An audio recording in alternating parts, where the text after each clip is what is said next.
Okay, we're inside Telematic scale.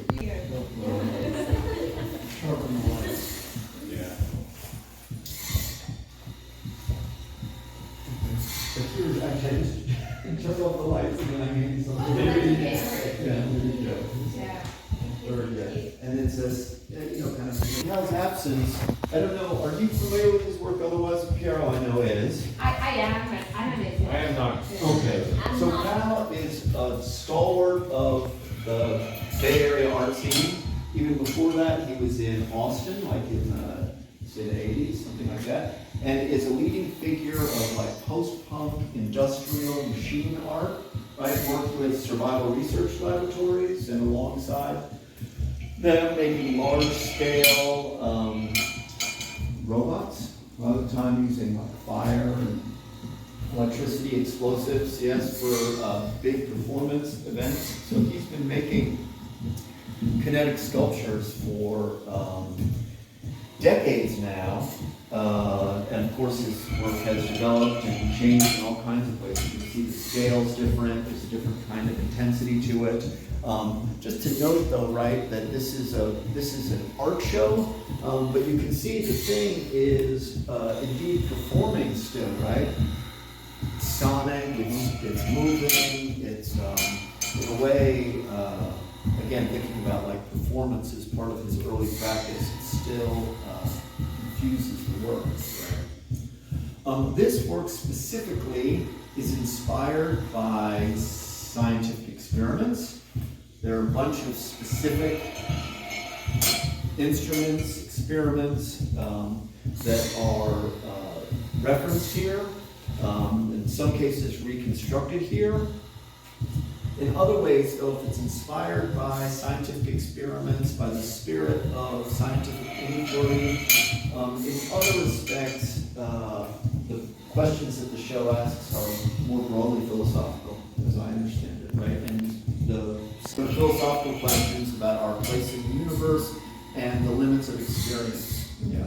I think about the limits of experience. Some of this work, right, if it's sort of scientifically inspired, he doesn't remain in that realm of empirical demonstration, but sometimes it's like, oh, well, what happens when you take something that starts as light and that we experience seeing, and then we translate that into something that's instead felt or instead heard, right? Those kinds of like, what are the boundaries of our experience? Can you describe the pieces for them? Specifically, there is quite a bunch of work here. In terms of, again,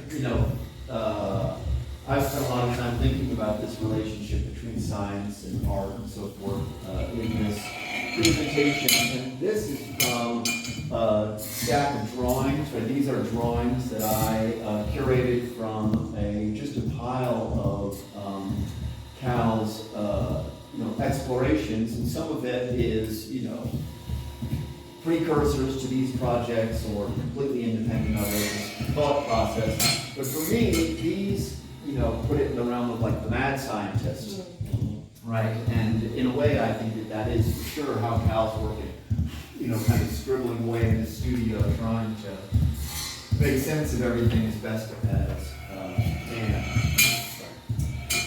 These, here, rather than taking you through them, maybe I should just let you explore them. And they're interactive, right? Part of Kal's that as an antidote to all this anti-scientific thinking that has become so popular. And in a way, it is in that spirit of, inquiry, but also a spirit of critical thinking. But for me, why is that important? Because this stuff is interactive, or it responds to your body, like that is triggered by our presence in the room, right? And this whole issue about the authority of science, right? It turns out that science doesn't sustain its own authority, right? It requires people to actually engage it and to questioning. Exactly. So, and in the way that we're like, okay, so now instead we have like an embodied living relationship. So these are interactive here too, if you can see. Those are interactive. This here is also interactive in various ways. Yeah. This has this you can engage.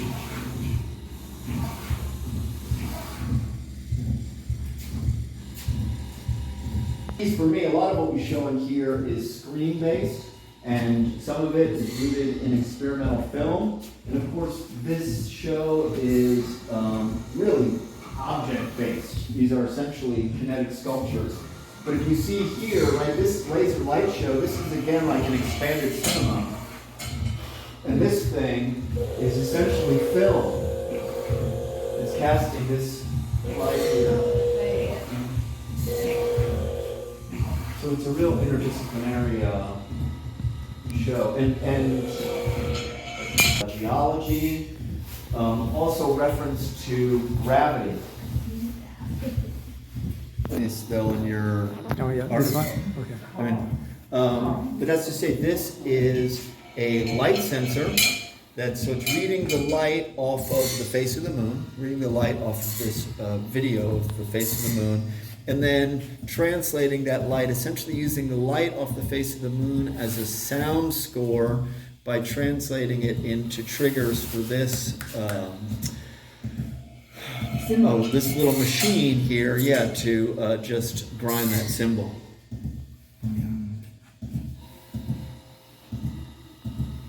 So if Kal were here, he'd be talking about it in terms of hearing the moon. Right. He soundified the moon. Okay. With this show, in a way, these are like machines, right? Robots and sort of obviously kind of inanimate. But in other ways, this show is surprisingly like living. Yeah. And it's like making sound, and it's breathing, and it's got some fragileness to it too. Tell me something about the gallery.